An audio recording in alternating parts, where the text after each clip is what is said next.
ñun jigéen Casamance ñu toog fii yëpp dañu am lu ñu metti mooy lan suñu doom bu ñu tuumal biñ ko tuumal moom Adji Sarr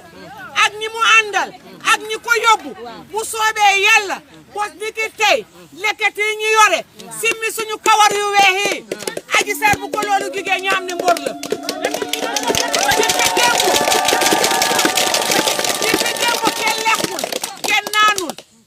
ni boo leen dégloo suñu baat yi ngeen dégg ko ci àll lañu fanaan fi mu nekk ni nekkuñu ci kër de gisu leen benn kër ci suñu cosaan bi foofu lañu ne Adji Sarr ay mbokkam nañu lal duñ koy siyaare ak ñi ko yóbbu dem nëbbu ko pare naa ci loolu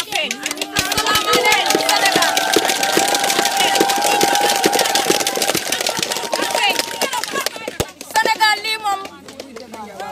lii ñu ñëpp ko bokk Sénégal yëpp a mettitel lii ñun dañoo sonn Sénégal dañoo sonn Macky dañ la sarax lu ngir Yàlla demal Macky abal ñu Macky ñun dañoo sonn ci yow Macky te nga dem Macky depuis bi nga toogee kenn amul lekkati na dem Macky Sall na dem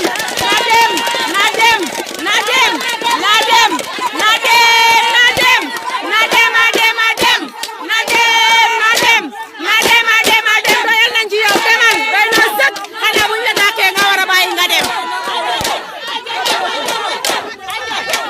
Macky Sall yónni bu mu yónni nii moom nee na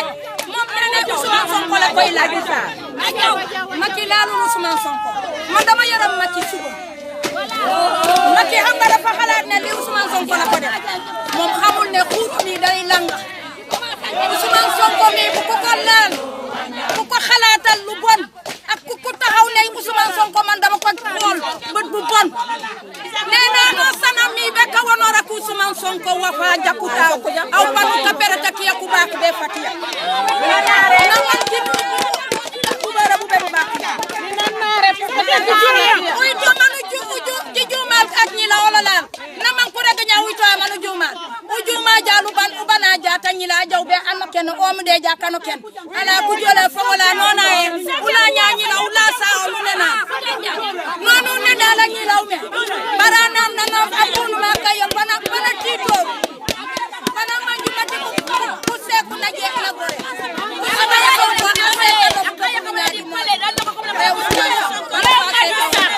L'histoire retiendra que tu es la seule femme et tu seras la dernière femme à banaliser le viol. Les femmes ont souffert. Les femmes de la Casamance sont là depuis le matin. Personne n'a mangé.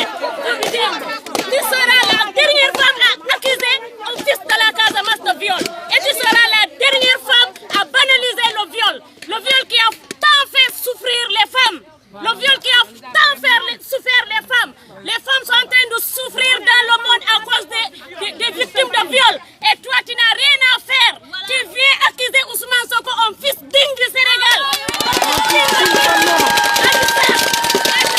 Tu seras la seule.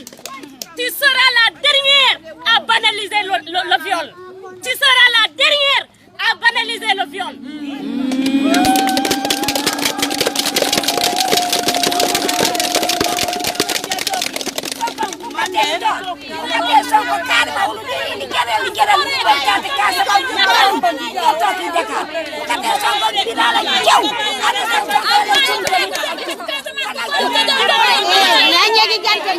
Manda, mi